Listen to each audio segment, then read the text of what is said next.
triplex villas at Kollur, APR Projects. మీరు వైఎస్ఆర్ కాంగ్రెస్ పార్టీలో పనిచేసినప్పుడు మీ మంచితనము మీ పరిపాలన ఇదే మిమ్మల్ని గెలిపించింది అంటే టీడీపీకి ఒక గాలి అంటే కూటమికి గాలి మిమ్మల్ని గెలిపించింది ఎవరికి పర్సనల్ గా 5% మించి కెపాసిటీ లేదండి. ఏదన్నా పార్టీయే. ఇప్పుడు కూటమి గాలి చంద్రబాబు నాయుడు గారు, పవన్ కళ్యాణ్ గారు, లోకేష్ గారు ఏమైతే కష్టపడ్డారో నా అదృష్టం కొద్ది మందిని చివరి నిమిషంలో వదిలేసుకొని బాబు అని చెప్పి పక్కన పెట్టొచ్చాం. టికెట్ ఇస్తానంటే కూడా నాకొద్దు అని చెప్పిన ఏకైక ఎమ్మెల్యేనే ఒక్కనే. మీరు 175 చోట్లలో అందరూ మా టికెట్ ఇవ్వనన్న వాళ్ళు కొంతమంది బయటకు వచ్చారు. శ్రీధర్ రెడ్డి గారు లాంటి వాళ్ళు కొంచెం ముందు ఇది మంత్రి పదవులు దాని తర్వాత ఆయన కొన్ని కారణాలతో బయటకు వచ్చారు. నీకే రెడ్డి గారు నెల్లూరు కోటారెడ్డి శ్రీధర్ రెడ్డి గారు నాకంటే ముందు వచ్చేసారు. ఆయన నీకే టికెట్ అని చెప్పి జగన్మోహన్ రెడ్డి గారు స్వయంగా పిలిచి రేపు వనరులు కూడా అన్ని సమకూర్చమని చెప్పి పిలిచి వారికి చెప్పిన తర్వాత కూడా మీ వనరులు వద్దు మీ టికెట్ వద్దు అని పక్కకు వచ్చిన ఏకైక ఎమ్మెల్యేనే ఒక్కడే. మీరు లేకపోవడంతో దిక్కు మొక్కలేకనే తిరుపతిరావు గారికి ఇచ్చారా? నేను దిక్కు మొక్క అని నేనైతే చెప్పనండి. నేను మళ్ళీ అది తక్కువ చేసి నేను అది పెద్ద కండల వీరుడిని అని అట్లా నాకు చెప్పడం ఇష్టం లేదు. నేనైతే పోటీ చేయనని చెప్పి పక్కకు వచ్చాను. ఇక్కడ నా అదృష్టం చంద్రబాబు నాయుడు గారు, లోకేష్ బాబు గారు నన్ను గుర్తించారు. దాదాపుగా ఆ పార్టీలో నుంచి వచ్చి పోటీ చేసిన వాళ్ళలో వాళ్ళ సొంత కాన్స్టిట్యున్సీలో టికెట్లు ఇచ్చిన నా ఒక్కడికే. నాకు అర్థం కాదు. అందరూ నియోజకవర్గాలు మారిపోయారండి. జోగి రమేష్ గారు ముందు నుంచి మైలవరం మీద కన్నేశారు. మీరు నేను పోటీ చేయని మహాప్రభుని తప్పుకున్నారు. మీరు మరి జోగి రమేష్ ఇక్కడ అకామిడేట్ చేయకుండా పెనంలూరు ఎందుకు తీసుకెళ్లారు? జోగి రమేష్ గారు ఒక ఎత్తుగడ వేసాడండి. ఈ తిరుపతిరావు అనే కుర్రోడు చాలా చిన్న కుర్రోడు, జెడ్పీటీసీ. అతను జెడ్పీటీసీ చేసింది అనేది ఆ మాట అంటే అతను కోపం వస్తా ఉంది. జెడ్పీటీ చేసింది మీరే అంటారు కావున. అంటే ఆ రోజు జెడ్పీటీసీలు ఎంపీపీలు టికెట్లు ఎవరు ఇచ్చాం సార్ అండి? మేమే కదా, శాసనసభ్యులే కదా. పార్టీ ఇంటర్ఫియరెన్స్ ఏముంది? బీఫారాలు సంతకాలు పెట్టి మాకు పంపించారు, మేము పేర్లు రాసి ఇచ్చాం వాళ్ళకి. సరే నేనేదో అక్కడ ఒక సమతూకం చూసుకొని నేను ఇచ్చుకుంటూ వచ్చా. వాళ్ళు ఆ కుర్రోడు అనమాట. అతను పెద్దగా చదువుకోవాలి, ఏదో 6th 7th వరకు చదువుకున్నట్టుంది. అక్కడికి వెళ్ళి బయోడేటా రాస్తా 10th క్లాస్ పెట్టమని చెప్పి చెప్పాడంట ఈయన. ఇప్పుడు ఏమి సర్టిఫికేట్ ఈ జోగి రమేష్ చెప్పాడంట.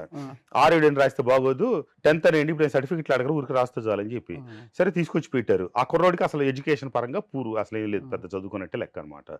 ముందు అతను ఏమనుకున్నాడంటే తిరుపతిరావు అనే పేరు తీసుకొచ్చి అడ్డం పెడితే ఖర్చు వేసినట్టుగా, తర్వాత మనం ఏదో రకంగా వచ్చేద్దామని చెప్పి అనుకున్నాడు. తర్వాత కులాల సమీకరణలో పార్థసారథి గారు ఎప్పుడైతే బయటకు వచ్చేసారో యాదవ్కి ఇవ్వాల్సిన నెసెసిటీ కంపల్సరీ వచ్చేసింది.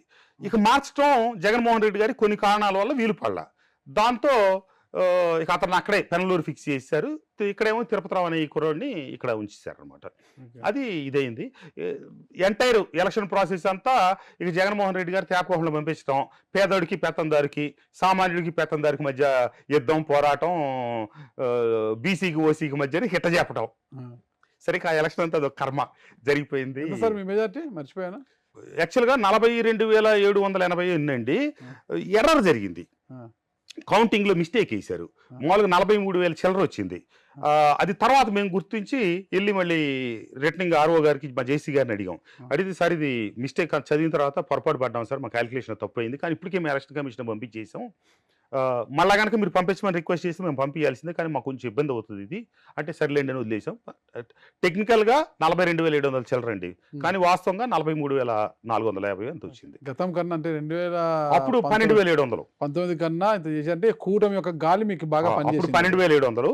ఇప్పుడు మైలవరం నియోజకవర్గ చరిత్రలో ఇదే హైయెస్ట్ అండి. ఇప్పుడు 1972 ఆ ప్రాంతాల్లో ఇప్పుడు 23,000 అసలు నియోజకవర్గ హైయెస్ట్. ఇప్పుడు 43,000 మనకు వచ్చింది. ప్రతివర్త పరమాన్నం వండితే రాత్రంతా ఆరలేదు, అంతే కదా సార్? అంతే ఎలా ఉంది ఒక సందర్భంలో. ఇప్పుడు ఈ సందర్భంలో ఆరుతుందా ఆరదా? నేను నో కామెంట్ అండి. ఎందుకంటే రాజకీయ ప్రత్యర్థులుగా ఆయన నా మీద కామెంట్లు, నేను ఆయన మీద కామెంట్లు. ఇప్పుడు నా పని నాదే, ఆయన పని అయింది. ఒకనొక సందర్భంలో మీ సహజ శైలికి సిద్ధంగా కూడా వెళ్ళిపోయారు మీరు. ఒకనొక సందర్భంలో పదే మిమ్మల్ని కరప్ట్ అని చెప్పి ఎవరన్నా మాట్లాడారు అనుకోండి, మీ మీద రాళ్ళు బురద చల్లుతా ఉన్నారు అనుకోండి, 2 సార్లు గడుక్కుంటారు, 3 సార్లు గడుక్కుంటారు, 4 రాళ్ళు పక్కన నెడతారు.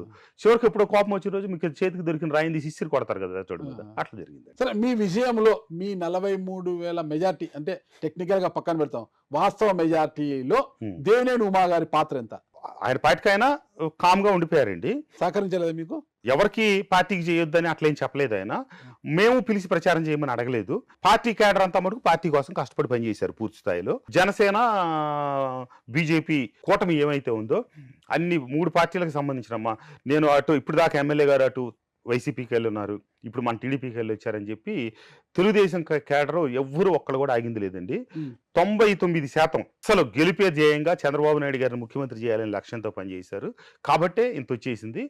2 వైసీపీలో కూడా అక్కడ నన్ను దగ్గరగా చూసిన కేడర్ ఉన్నారు కదా, వాళ్ళు కొంతమంది నాతో పాటు కలిసి వచ్చారు.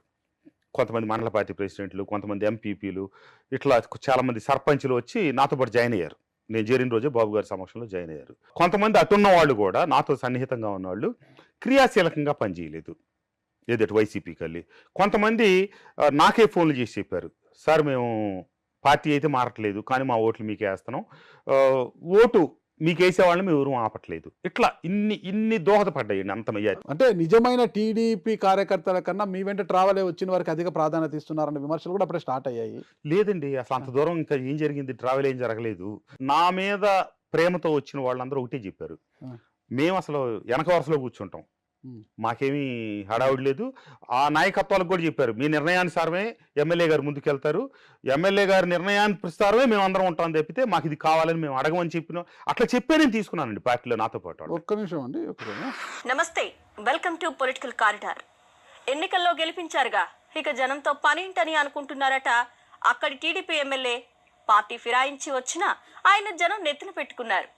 గెలిచాక 2 సార్లు నియోజకవర్గానికి వచ్చి ముఖం చూపించి వెళ్లారు. ఇక తన వ్యాపారాల నిమిత్తం విదేశాలకు వెళ్లిపోయారట.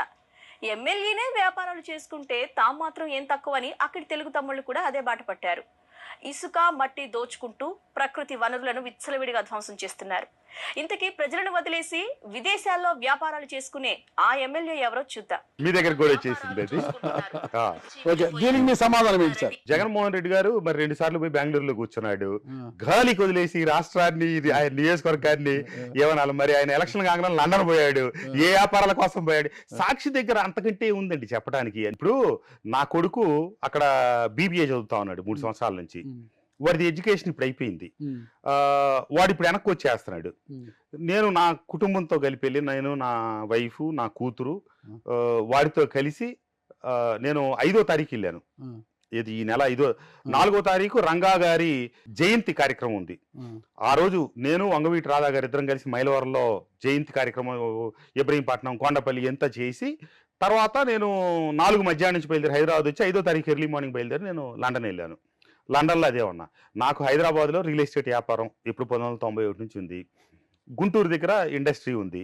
ఈ తప్పించి నాకు ఎక్కడ గుంటూరు దగ్గర స్పిన్నింగ్ ఇండస్ట్రీ ఉందండి. అది ఎప్పుడో 2005లో మొదలెట్టాను. అది నేడబట్టి నడుస్తాను. 18 ఏళ్ళు అయింది ఇప్పుడు పెట్టి, దాదాపు 18 సంవత్సరాలు నిండు. తప్పించి ఎక్కడా లేదు. లండన్ నా కొడుకుని తీసుకొని రావడానికి వాడు 3 ఏళ్ళ చదువు పూర్తయింది. ఇక లండన్ వెళ్ళడం. వాడికి ఇంకోటి ఏంటంటే అపార్ట్మెంట్ ఈ నెలాఖరు దాకా ఉంది. ఎడ్యుకేషన్ ఇప్పటివరకు ఉంది కదా, ఆల్రెడీ రెంట్ కూడా కట్టి ఉంది, ఫ్రీ అకామిడేషన్ ఉంది. అందుకని చెప్పి వెళ్ళి ఒక 10-15 రోజులు ఉండి వాడి కాలేజీ అంతా చూసి కొంచెం హాలిడే లాగా తీసుకొని వెనక్కి వస్తావాడు. దానికి లండన్లో వ్యాపారాలని, ప్రజలను గాలికి వదిలేసని. వెళ్ళిపోతే మీ క్యాడర్ అంతా మొత్తం మట్టి ఇసుక అంతా అమ్ముకుంటున్నారంటారా? ఇప్పుడు వర్షాలు పడ్డాయి, చెరువులన్నీ నిండిపోయి ఉన్నాయి, ఏట్లో ఇసుక ఎక్కడ తీసే పరిస్థితి, ఫ్రీ ఇసుక ఇస్తా ఉంది. ఇంకా అమ్మేదానికి ఎక్కడ ఉంటుంది? చెడు అంటాం, చెడు వినటం, చెడు చూడటం, చెడు చెప్పటమే సాక్షి పత్రిక, సాక్షి ఛానల్ పని. అంతకంటే వాళ్ళ నుంచి మనం ఏం చెప్పలేం.